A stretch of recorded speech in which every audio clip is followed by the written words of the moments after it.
Chapter 5. You don't hear a newspaper. The fuck is this shit?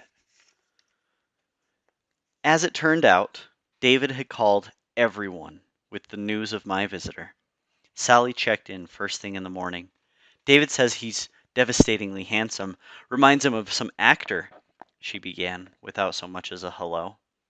His new boyfriend? I felt like teasing. Don't be silly. David was so upset. I began to wonder, well, if he was having a change of sex preference. You know, he actually seemed jealous. Mostly angry, I think. He's not used to being challenged. David says the guy threatened him physically, practically threw him out of the place, Sally said. David has a good imagination. Oh? Oh, what? So is your new boyfriend a movie star? I laughed, but it was mostly nervousness rather than amusement. So, Sally said, is he? No, I said, I can assure you he's not. Who is he then? That was certainly a good question, but not one that was easily answered. Someone I met recently, I said, striving for a little truth in my deception. We've had dinner, that's all. What's his name? Sam, I said, fumbling for a surname. Sam Wise. What does he do? You know, I really hate that question, I said, honestly enough. The way you talk sometimes, you'd think a person was no more than a job title. Then where does he live? Someplace nearby, I suppose. I've never been to his place. Sally chuckled. So you're feeling a little secretive, little Alice, she said. Methinks this might be serious. That would be great. I wasn't so sure about that. Not at all. In the cold light of another day, I felt a bit foolish about what I had done, inviting this strange man to visit again, suggesting that we might have an ongoing relationship. The good news was that I could be sure he wasn't just a delusion. I have a relatively modest imagination, but David was none at all. But earlier you said that you didn't have an imagination.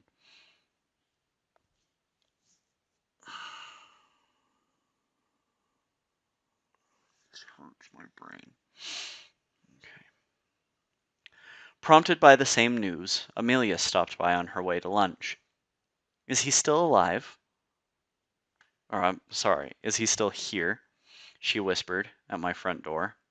No, I whispered back. He left soon after David did. Are you coming in? She paused. I thought maybe the two of you would join me for lunch. I laughed. Is there still an invitation if there's only one of me? There was. When we pulled up at the house later, Amelia pointed to a window. There he is, I think, she said. Isn't that your apartment? In the window. Look. I looked, but saw nothing but my drapes. I'm not expecting him, I said. When I turned to her again, she was smiling. So he has a key, she said. What if he does? Which was another good question. I was barely in the front door when Shadow bounded down the stairs to greet me, rubbing against my leg. He was full of cat chatter, and I wondered if he had met the man of my dreams at last. But except for Shadow, the place was empty. I had asked the man of my dreams to come and go, but for a time I thought he had interpreted that as a firm goodbye. I saw nothing of him. Oh, occasionally I seemed to glimpse him out of the corner of my eye, but I was always mistaken. And I was sorry. I felt particularly bad that I hadn't even said good night on his last visit. The way I dismissed him had been pretty rude, particularly after he had been so kind to me. Of course, I realized that it would be easier if he had just stayed away. How could there be a future for us when he was clearly just a bit daffy, at the least? Then I was reading the Chronicle one day when this story caught my eye. Fleet-footed feline gives mom the slip, takes flight with family. Chicago, May 15th, Associated Press. Sean Goodfellow and his 8-year-old twins were surprised when the family's cat turned up on their flight to Chicago, and Mrs. Goodfellow didn't. When the Long Island family arrived at JFK for their noon flight to Chicago, Mrs. Goodfellow said she wanted to make a stop in the restroom. She took the cat, Alfreda, with her in a pet carrier, while the rest of the family proceeded to the gate. I put her under the sink, Ruth Goodfellow explained later. I figured she would be out of people's way there.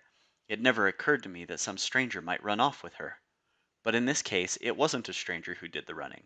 No, no one may ever know how the door to Alfreda's carrier came open, but apparently, Alfreda decided to take the opportunity to look around. When their rows were called, Goodfellow and his children boarded their flight, and although they were concerned when the airplane pulled away from the gate, their worry was more for Alfreda than for Mrs. Goodfellow. My wife's very gregarious, Mr. Goodfellow said. She's always running into someone she knows. Anyway, I couldn't very well leave the children. I had to laugh. We can only hope that Mrs. G had half a brain, since Mr. G apparently never considered the option of taking his children off the plane with him and looking for his wife. Maybe he didn't care if she ran away. But their worry didn't last long. The story went on. As soon as the plane had reached cruising altitude and passengers were permitted to move around, someone a few rows in front of the Goodfellows got up to use the bathroom and planted a foot squarely on Alfreda's paw. The offended feline called his misstep to the man's attention as loudly as he could. It must be Alfreda, Melissa Goodfellow, 8, told her father, and in fact it was Mr. Goodfellow. It was. Mr. Goodfellow presented Alfreda's cat on board ticket, and the stewardess agreed to waive the requirement that cats be in carry-on cases, under the extremely unusual circumstances. Meanwhile, Mrs. Goodfellow got on the next plane to Chicago, fearing the worst. I had looked everywhere, she said. I still can't believe that Alfreda would run away from me. I feed her, for goodness sakes. I'd been chuckling as I read, but the last line made me laugh out loud. Why are you laughing? The man of my dreams demanded. I looked up. He was standing not more than 3 feet from me, his arms folded across his chest. Hello, I said. So you've decided to visit. Why are you laughing? He repeated. It's a funny story. I don't see what's funny, he said, coming around the back of the sofa and bending over my shoulder to peer at the paper. There's no picture, I said. It's the way the writer tells the story that makes it so funny. He sat down next to me and laid his head against the paper. I couldn't imagine what he was trying to do. Then he looked at me with something approaching desperation. Make the writer tell it again, he said. Tell what? The story, he proclaimed. I didn't hear it the first time. You don't hear a newspaper. My God, that's the stupid... Oh my fuck. That's the title of the chapter. Okay. You don't hear a newspaper, I said. You read it. What do you mean, read? He asked. Well, now really, I thought. A man of middle age being somewhat kind, not only declaring himself illiterate, but pretending not to understand the very concept of literacy. You know what I mean. You must. The newspaper doesn't talk to you then. You don't hear it? He asked. Deciding to play along with his charade, I spread the paper across our laps. Look at these marks, I said, pointing to a headline. They're called letters. Every letter has a sound, sometimes more than one. Anyway, the sounds make up words. You've heard of words. Of course, he said impatiently. I use them all the time when I talk to you.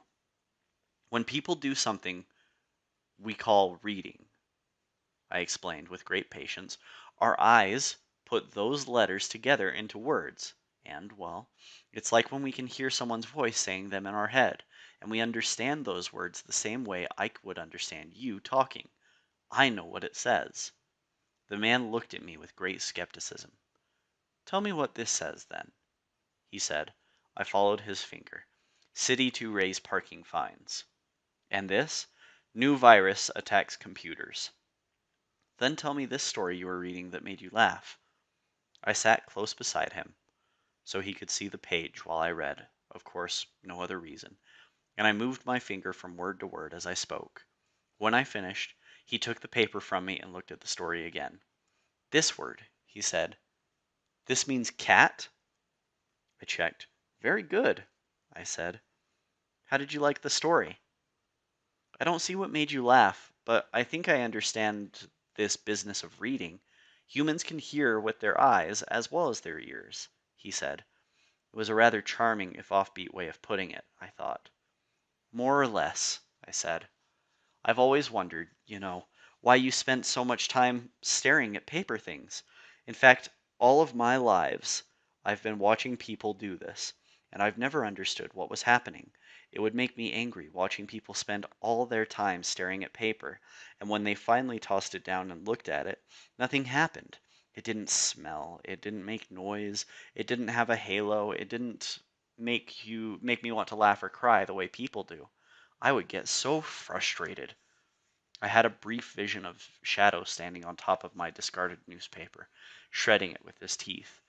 I always wondered what he had against a defenseless piece of newsprint to attack with such ferociousness. Now I felt a bit queasy. The man crossed the room and grabbed a book from the cases that flanked my fireplace. You can read these as well?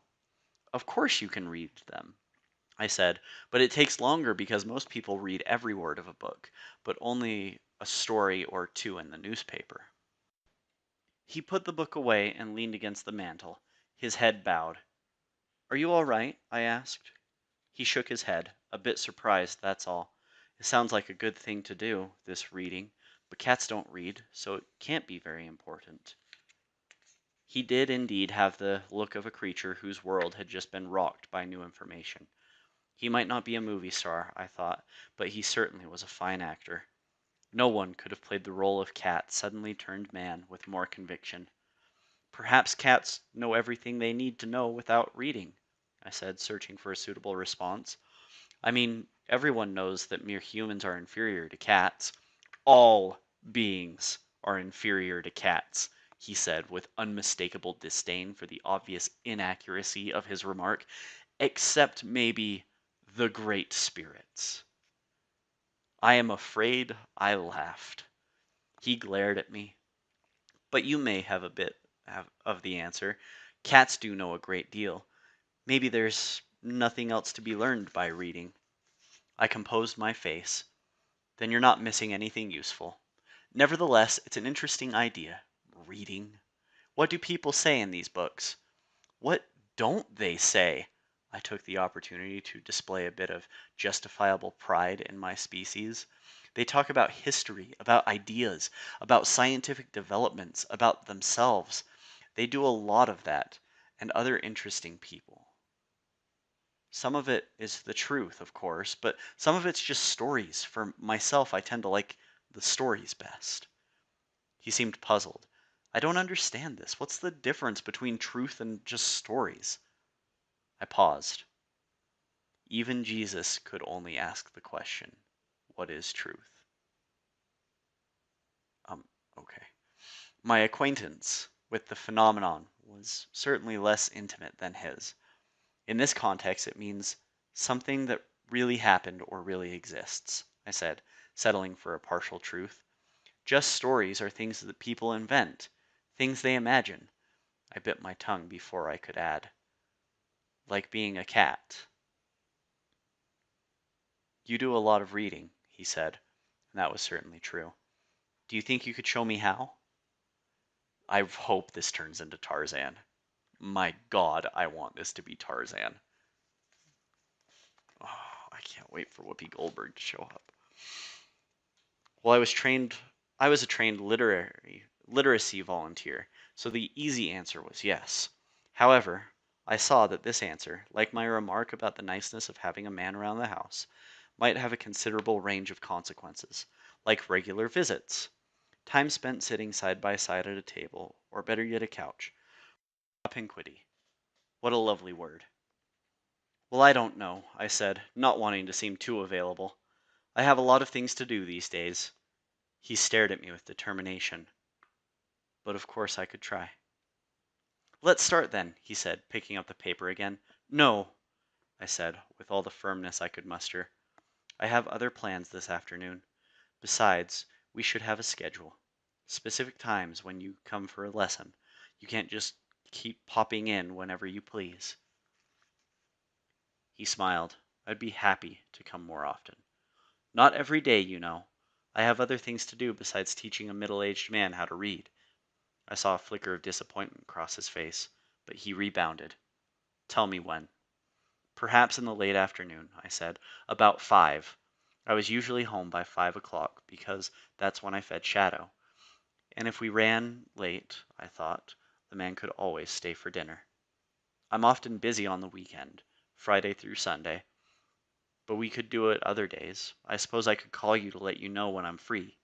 A phone number would be a start at identification, I thought, feeling a bit sly.